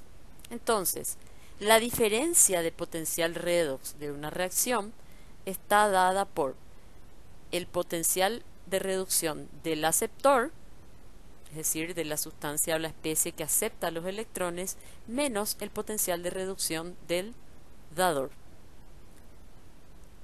De esta manera, los electrones fluyen, como decíamos, de potenciales redox más bajos a potenciales redox más altos. Entonces, el flujo natural de los electrones implica una diferencia de potencial redox positiva, ¿sí? Entonces, podemos afirmar que el flujo de los electrones en la cadena respiratoria se da con una diferencia de potencial redox positiva. Eso es lo natural. Esto es algo así como la fuerza de la gravedad, ¿verdad? Es así como nosotros podemos saber que los cuerpos, por ejemplo, caen porque hay una fuerza de la gravedad, entonces van de mayor energía potencial a menor energía potencial, ¿verdad? Por la diferencia de altura. Bueno, de la misma manera que los objetos van siempre de arriba hacia abajo por la fuerza de la gravedad, los electrones siempre fluyen de especies con potenciales redox negativos a otras con potenciales redox positivos, es decir, de potenciales redox más bajos a potenciales redox más altos. Veamos ahora cómo podemos calcular la diferencia de potencial redox de ciertos procesos que se dan en la cadena transportadora de electrones. En primer lugar, vamos a calcular la diferencia de potencial redox para la reacción en la cual el NADH entrega sus electrones al oxígeno molecular.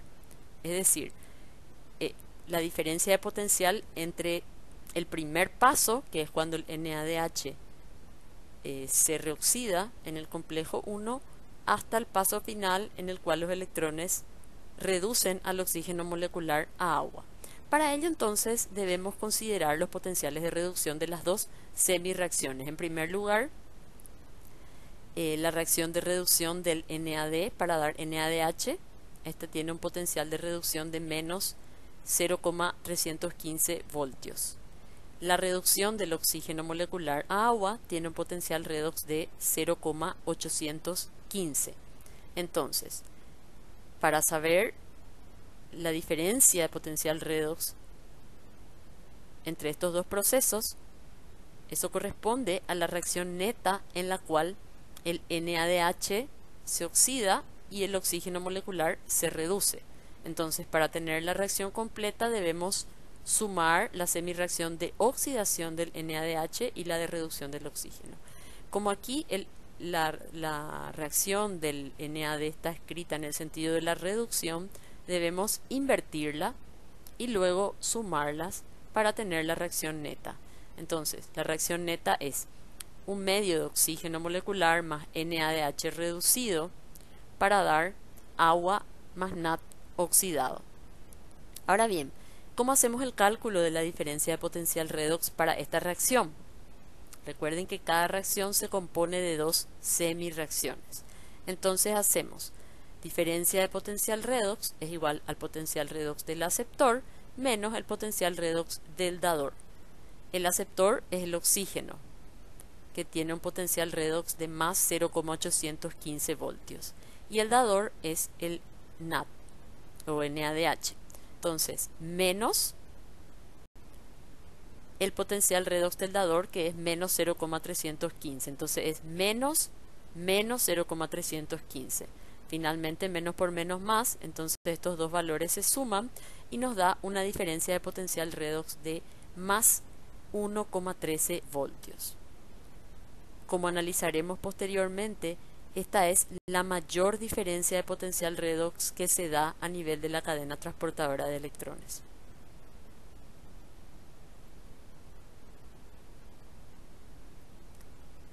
Veamos ahora lo mismo para la reacción en la cual el FADH2 se oxida reduciendo al oxígeno molecular. Entonces el potencial de reducción del FAD es de 0 voltios. Habíamos visto un valor de 0,04, ese es para el FAD soluble, ¿verdad? Cuando está unido a la proteína, su valor es 0. Entonces, 0 y el potencial de reducción del oxígeno molecular es 0,815, como ya habíamos verificado. Entonces, de la misma manera que lo hicimos con el NAD, deberíamos invertir el sentido de esta ecuación, ¿verdad? Ponerla de modo que exprese la oxidación del FADH2 para dar FAD más 2 electrones. Sumando estas dos semireacciones tenemos la reacción neta, que es oxígeno molecular más FADH2 para dar FAD oxidado más agua. Es decir, lo que vamos a calcular acá es la diferencia de potencial redox para el transporte de electrones del FADH2 al oxígeno molecular. Entonces, aplicamos la fórmula para hallar la diferencia de potencial redox y esta va a ser potencial redox del aceptor, que es el oxígeno, 0,815, menos el del dador, que es 0. Esto nos da una diferencia de potencial redox de 0,815. Podemos verificar aquí que la diferencia de potencial redox para el transporte de electrones del NADH al oxígeno molecular es bastante mayor que la diferencia de potencial redox para el transporte de electrones del FADH2 al oxígeno molecular. ¿Y esto por qué? Porque en realidad habíamos visto que en esa tabla el NADH estaba mucho más arriba que el FAD. Es decir, el NADH es un reductor más fuerte que el FAD. Entonces, dentro de los valores de potencial redox, el NADH está más alejado del oxígeno que el FADH2. El FADH2 o el FAD, mejor dicho, tiene mayor afinidad por los electrones que el NAD, ¿sí? Tiene un potencial redox mayor que el NAD. Por tanto, si nos fijamos en esa tabla, el NADH tiende a dar electrones al FAD y no al revés. Ahora bien, ya hemos respondido la primera pregunta y sabemos que los electrones fluyen de especies con potenciales redox más bajos a especies con potenciales redox más elevados, y que en general se da un transporte de electrones en el sentido que me dé una diferencia de potencial redox positiva. Ahora bien, ¿de qué manera esto se traduce en generación de energía? Bueno, esto ya lo dijimos, ¿verdad? Los electrones van de especies con valores bajos a valores altos de potencial de reducción, dando una diferencia de potencial redox positiva. Y la clave está aquí. La diferencia de potencial redox está relacionada con la delta G estándar mediante esta ecuación que dice delta G estándar es igual a menos N por F por la variación de potencial redox, que son, bueno, esto ya sabemos que es variación de potencial redox, ¿verdad? Que son N y F. N es el número de electrones transferidos. F es la constante de Faraday, que vale 96,5 kilojoules por voltios por mol. Entonces, esta constante de Faraday lo que nos da, lo que nos dice es la cantidad de energía, ¿verdad?, generada o consumida por cada volt, por un volt de diferencia de potencial redox por mol de electrones transportados. Entonces, si nosotros multiplicamos el número de electrones transportados por la energía asociada con el transporte de cada mol de electrones y cada voltio por el número o por la cantidad de voltios que me da la diferencia de potencial redox, esto me da el valor de la delta G del proceso. Y podemos ver aquí que es decir, el signo de la delta G es opuesto al de la diferencia de potencial redox. Entonces, un proceso que transcurre, un transporte de electrones que transcurre con un potencial redox positivo, se traduce en una delta G estándar negativa. Habíamos dicho que los electrones fluyen naturalmente de potenciales redox, o sea, con una diferencia de potencial redox positiva, ¿verdad? Y eso significa una delta G estándar negativa.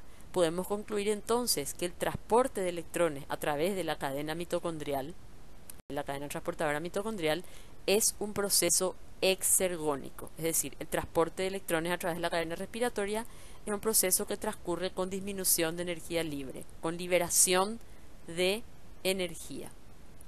Entonces, podemos concluir que el flujo de electrones de especies con valores de potenciales redox negativos a otros con potenciales redox mayores o positivos determina una variación de potencial redox positiva y por ende una delta G estándar negativa, es decir, un proceso exergónico.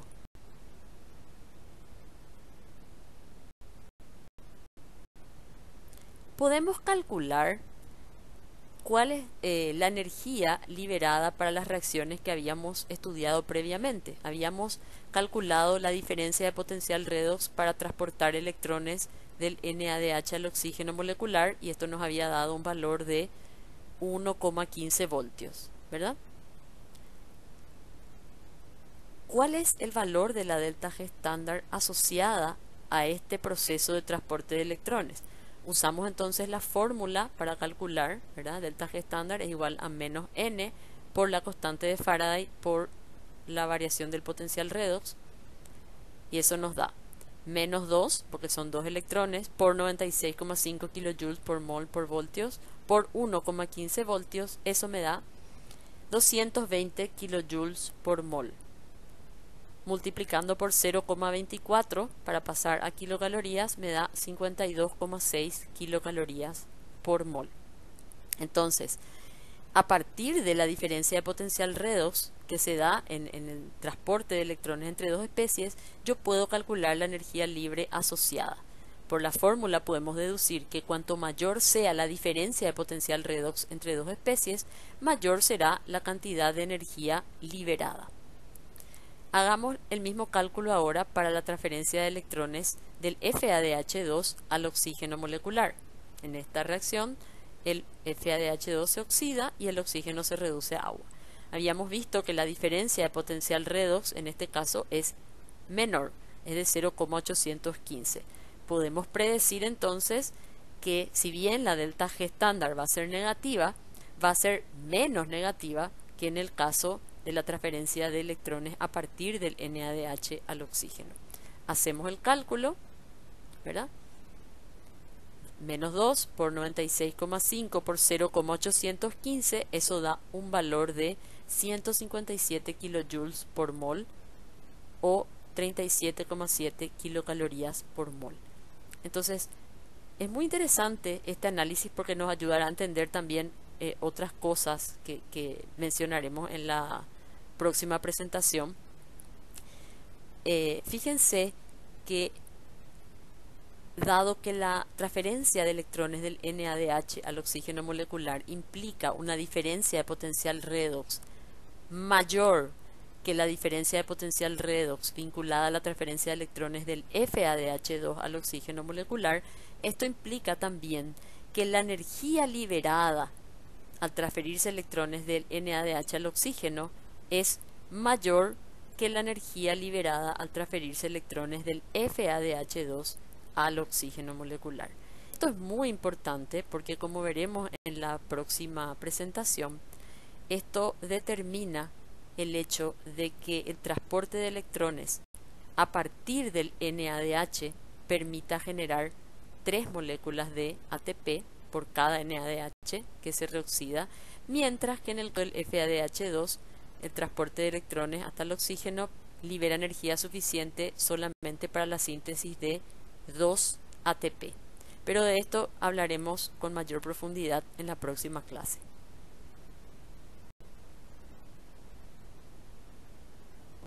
Bien, llegado a este punto, ya sabemos que el flujo de electrones se da de especies con potenciales redox más negativos a otras con potenciales redox más positivos, es decir, con una diferencia de potencial redox positiva, lo cual se traduce en una delta G negativa, es decir, el transporte de electrones es un proceso exergónico y libera energía. Ahora bien, ¿de qué manera esa delta G negativa o esa energía liberada en el transporte de electrones permite generar ATP? Bien, lo que sucede es que la energía liberada durante el transporte de electrones se utiliza para bombear protones de la matriz al espacio intermembrana en contra de un gradiente de concentración. Es decir, se bombean protones, se transportan protones de la matriz, donde hay menor concentración, al espacio intermembrana donde la concentración es mayor. Entonces, esto genera un gradiente protomotriz, es decir, un gradiente electroquímico. Es un gradiente eléctrico porque se acumula carga positiva en el espacio intermembrana y a la vez es un gradiente químico porque la concentración de protones es mayor en el espacio intermembrana que la matriz. Entonces se va generando o acumulando energía potencial, ¿verdad? Entonces la energía liberada por el transporte de electrones se transforma en una energía potencial debido al gradiente protomotriz.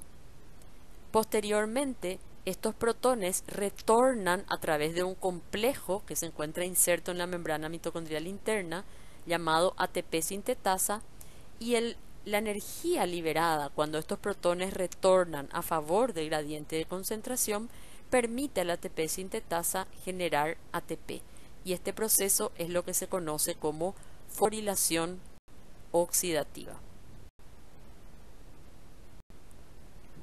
Aquí podemos ver, este es el mismo esquema que habíamos empleado para reconocer a los complejos en la cadena transportadora de electrones, simplemente para recordar dónde se da el bombeo de protones. Fíjense, cuando los electrones pasan del NADH a la coenzima Q a través del complejo 1, son bombeados 4 protones. Es decir, este proceso de transporte de electrones del NADH a la coenzima Q libera suficiente energía para bombear 4 protones hacia el espacio intermembrana.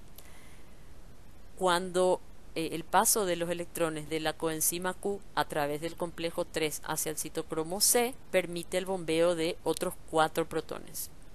Y finalmente el paso de los electrones del citocromo C a través de las especies que forman parte del complejo 4 hasta el oxígeno molecular permite el bombeo de otros 2 protones. Concretamente, entonces, por cada NADH que entrega sus electrones a la cadena transportadora, se bombean 10 protones. Y aquí es interesante hacer una observación. Fíjense que la reoxidación del FADH2 en el complejo 2 no implica bombeo de protones. ¿Por qué? Porque habíamos visto previamente de que en realidad el FADH2 tiene un potencial redox muy cercano al de la coenzima Q. Por tanto, esa muy pequeña diferencia de potencial redox se traduce en una delta G negativa muy pequeña, insuficiente para el bombeo de protones. Es por eso que vamos a ver posteriormente que la oxidación del FADH2 en la cadena respiratoria tiene capacidad para generar menos ATP, o sea, tiene menor capacidad de generar ATP que la oxidación del ADH.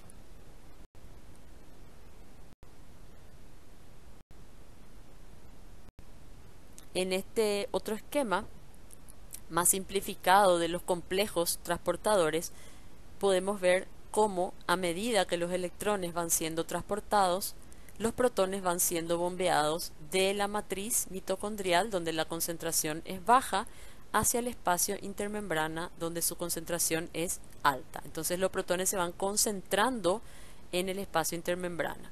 Fíjense cómo podemos visualizar que el espacio intermembrana tiene mayor concentración de cargas positivas que la matriz. La matriz se encuentra cargada negativamente. Posteriormente, esos protones que están concentrados en el espacio intermembrana retornan entonces a la matriz mitocondrial a través de un canal de protones que forma parte del complejo ATP sintetasa, y la energía liberada en ese transporte que se da a favor del gradiente de concentración es utilizada para fosforilar ADP y generar ATP. Esto es la fosforilación oxidativa.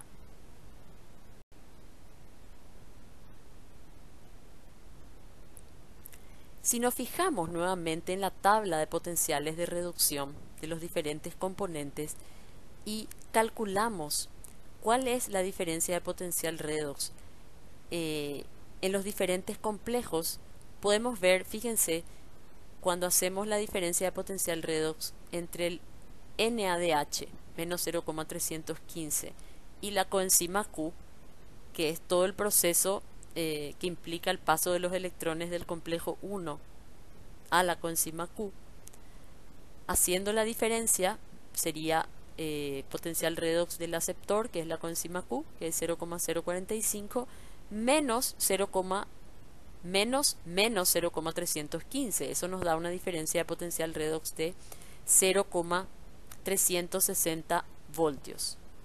Posteriormente veremos que eso se traduce en un valor de delta G que vamos a calcular a continuación. Si hacemos el mismo cálculo para la coenzima Q, o sea, el transporte de electrones de la coenzima Q al complejo 3, mejor dicho, al citocromo C, ¿verdad?, que es a quien entrega sus electrones el complejo 3, entonces vemos que la diferencia de potencial redox es de 0,190 voltios. Y finalmente, para el transporte de los electrones del citocromo C al oxígeno molecular, nos da un valor, una diferencia de potencial redox de 0,580 voltios. Como podemos imaginar, estos valores de diferencia de potencial redox se traducirán en valores de delta G negativo. A mayor diferencia de potencial redox, más negativo el valor de delta G. Y aprovechemos aquí para visualizar qué es lo que sucede eh, cuando se transportan electrones del FADH2 a la coenzima Q. El FADH2 habíamos visto que tiene un potencial redox de 0. El que se encuentra aquí es el FAD en forma soluble, ¿verdad? De cualquier manera, si consideramos ese valor de 0, nos va a dar un valor de diferencia de potencial redox de más 0,045. Un valor muy pequeño en relación a los que hemos calculado previamente.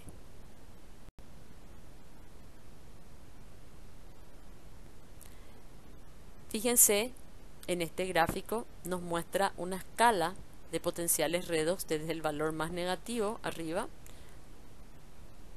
bajando, o sea, al ir descendiendo va subiendo los valores de potenciales redox hasta llegar a 0, luego empiezan a aumentar los valores de potencial redox positivo hasta llegar al más alto, que sería el del oxígeno. Si nos fijamos en esta escala, el NADH está aquí bien arriba, entre menos 0,2 y menos 0,4, porque tienes menos 0,315, ¿verdad? Y fíjense que aquí nos ilustra cómo se da el transporte de electrones, de potenciales redox negativos a otros menos negativos y luego a potenciales redox positivos hasta llegar al más positivo, que es el del oxígeno. Entonces, aquí tenemos al NADH, aquí tenemos a la coenzima Q en un valor de potencial redox cercano a 0. Fíjense que aquí mismo está el FADH2 y el succinato que le provee de electrones al FAD, ¿verdad? Entonces podemos ver que están prácticamente a la misma altura que la coenzima Q. Prácticamente no hay diferencia de potencial redox. Es por eso que no se libera energía. Ahora bien, esta diferencia de potencial redox entre el NADH y la coenzima Q, que es de 0,360 voltios, que es lo que habíamos calculado, aplicando la fórmula se traduce en una delta G estándar negativa de menos 69,5 kilojoules por mol. La energía necesaria para la síntesis de un mol de ATP es de aproximadamente 33 kilojoules por mol. Es decir, la energía liberada al transportarse electrones del NADH a la coenzima Q es más que suficiente para la síntesis de un mol de ATP. Por otra parte, si calculamos la diferencia de potencial redox que vinculada al transporte de electrones de la coenzima Q al citocromo C, nos dio un valor de 0,190 voltios, ¿verdad?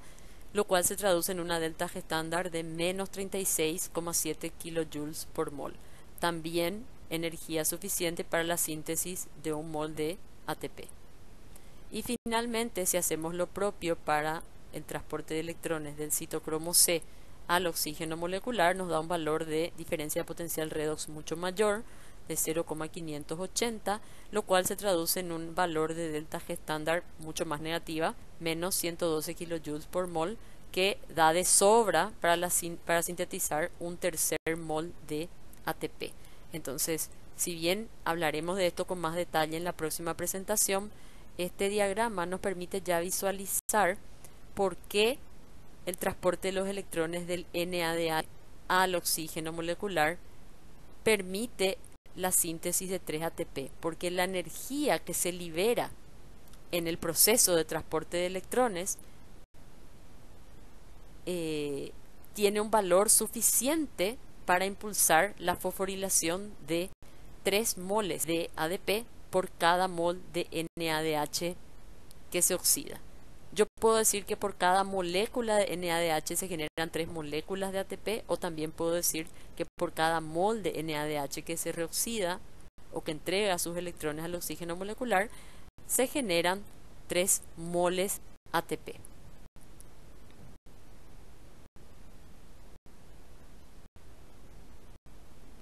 Bien, entonces eso es todo. Espero que hayan comprendido la clase. Muchas gracias por su atención.